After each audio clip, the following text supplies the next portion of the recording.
Welcome back to the Briotix Health Spotlight. Today we are once again joined by Kristianne Egbert, Senior Corporate Ergonomist here at Briotix Health, to discuss a novel form of musculoskeletal disorder reduction, task rotation.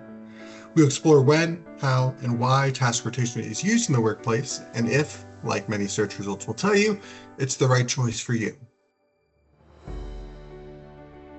Kristianne, welcome back to the podcast. It is always a delight to chat with you.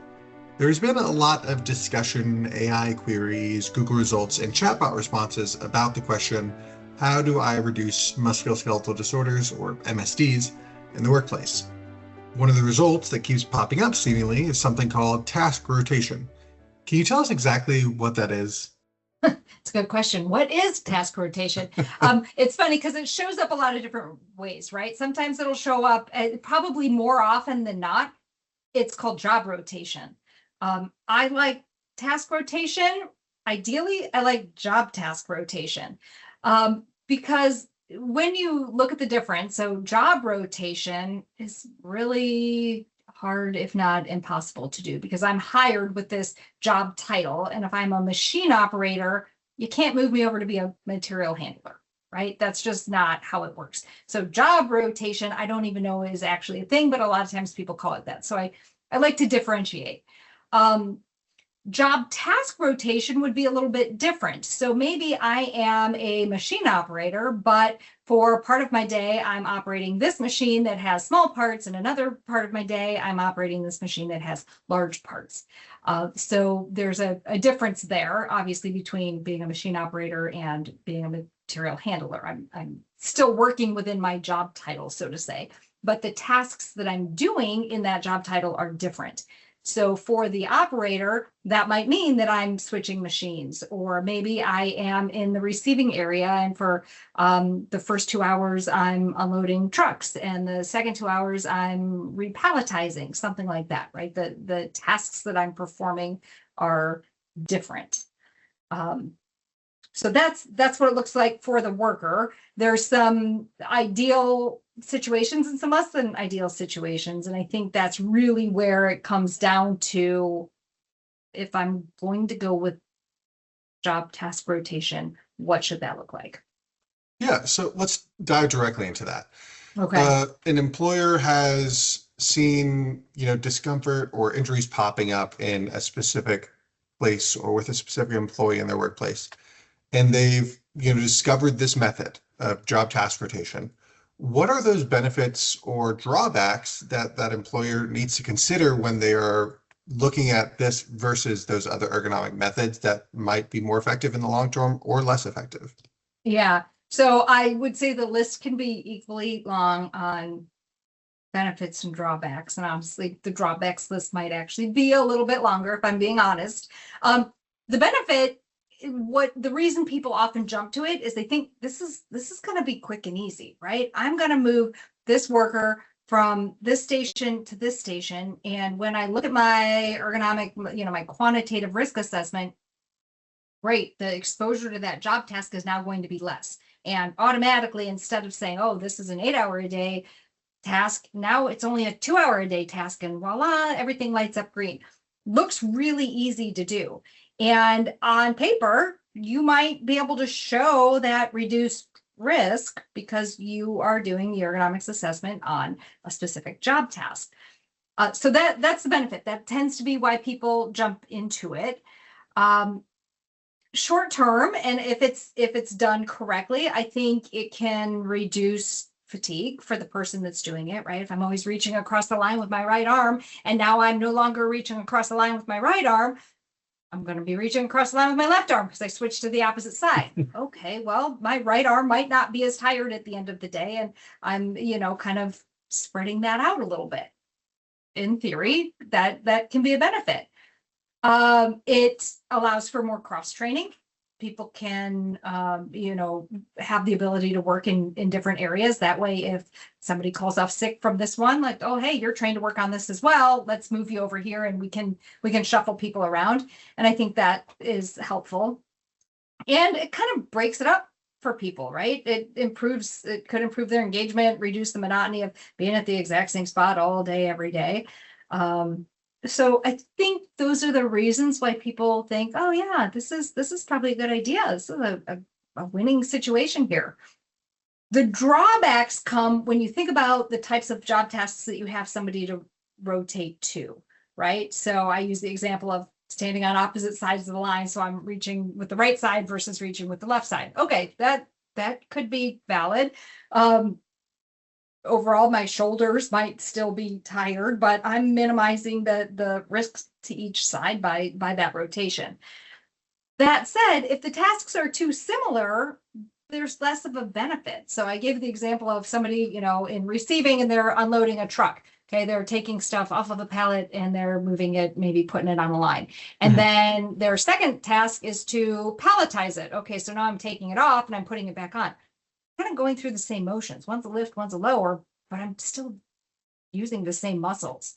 In doing that, yes, on paper, it might look like, oh, great, you're only doing this 2 hours a day. But the thing that I'm moving to is the exact same postures. I'm not really getting any benefit from that, right?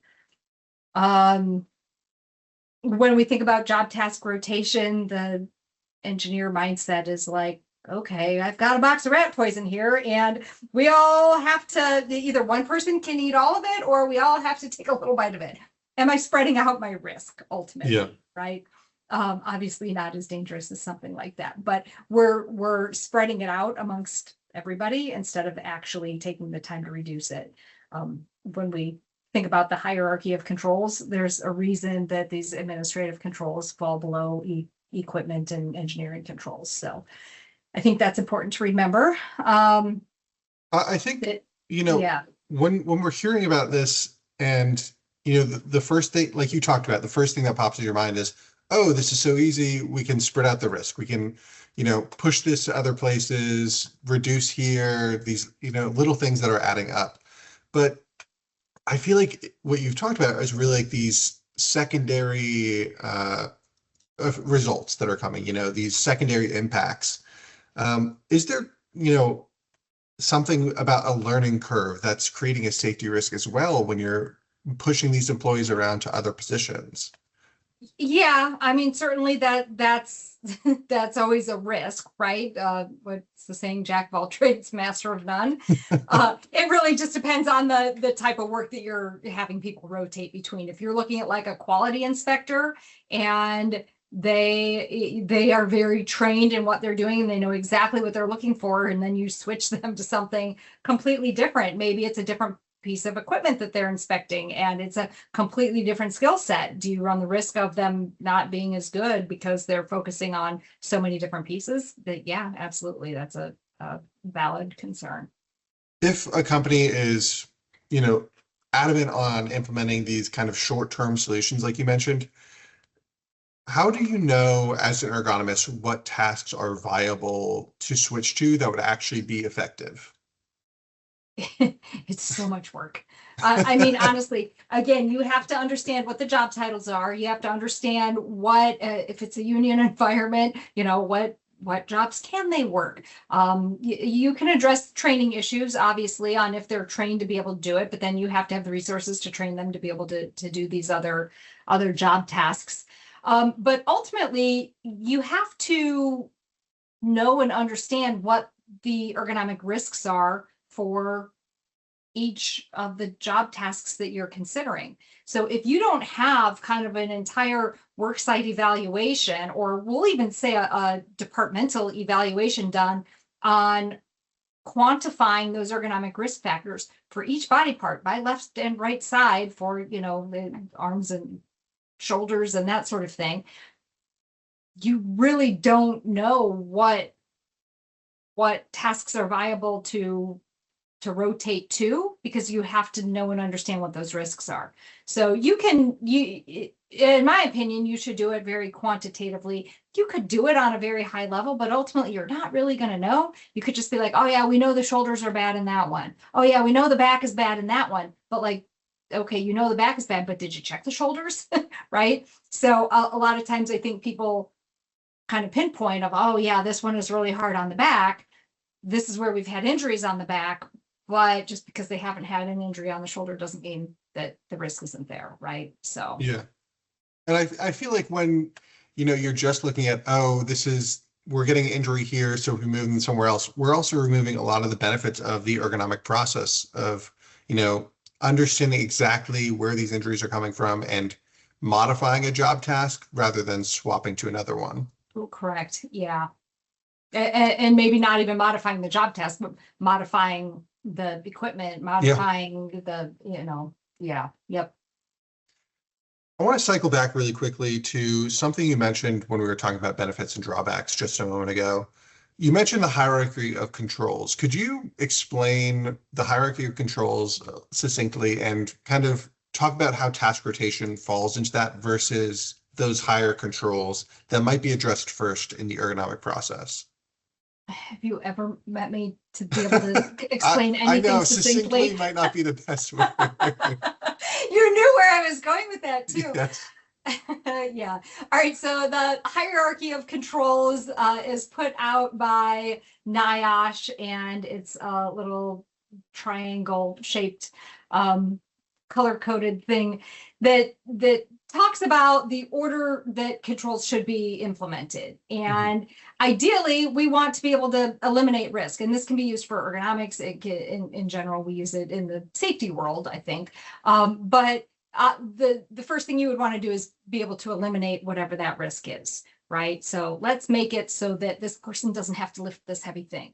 Okay, well, that's part of the job. So they're going to have to be able to lift it, right?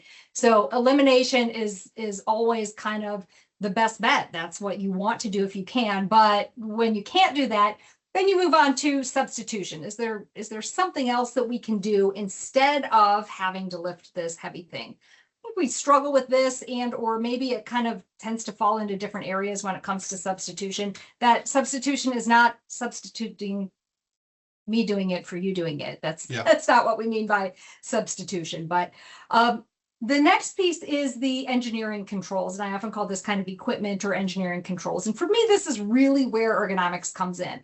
Okay, we got to lift this heavy thing. What's going to make it so that it's easier for this person to lift it, right? Can we change their position? Can we give them an assist, a lifting device, something so that the risk to that person isn't going to be as high? And that's often where we like to start. From there, if you can't come up with any engineering controls, or you're working on the engineering controls and you want something short term because, hey, we're actually going to put a robot in and it's going to take us 3 years to do this. What else can we do? That's where you can start thinking about some of those administrative controls. And this is where job task rotation fits in. Again, kind of, okay, you know what? Instead of having this person lift this heavy thing for 8 hours a day, we're gonna rotate it, or we're gonna minimize their exposure to it. That's what the administrative control really is. Minimize their exposure to it, but then somebody else is going to be exposed to it.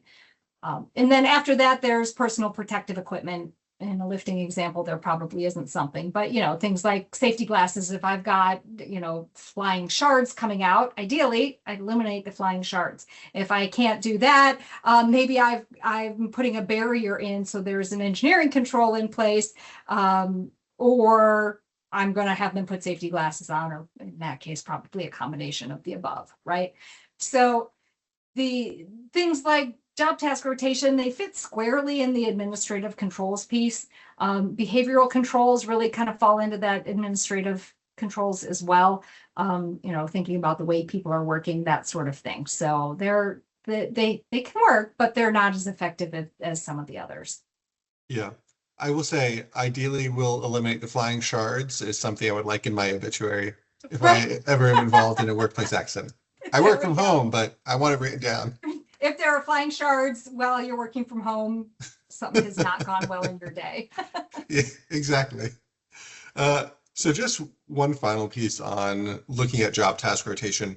Is there ever a workplace where this would be the ideal solution, or is it really always a short-term solution for a long-term problem? I'll never say never, because as soon as I do, somebody's going to come to me with one that I'm like, yeah, that really is a good solution. So I think that it can work. You just have to really do a lot of legwork to get it there. And with the amount of work that it takes to really implement a solid job task rotation, you maybe could have found something that was more effective that actually minimizes the risk itself versus minimizing the exposure to the risk. Yeah, I totally understand. Kristianne, thank you so much for giving us that perspective on this novel way to reduce musculoskeletal disorders that people are hearing a lot about. I think this will be really valuable for getting to know a little bit more about job task rotation. Awesome. Thanks for having me.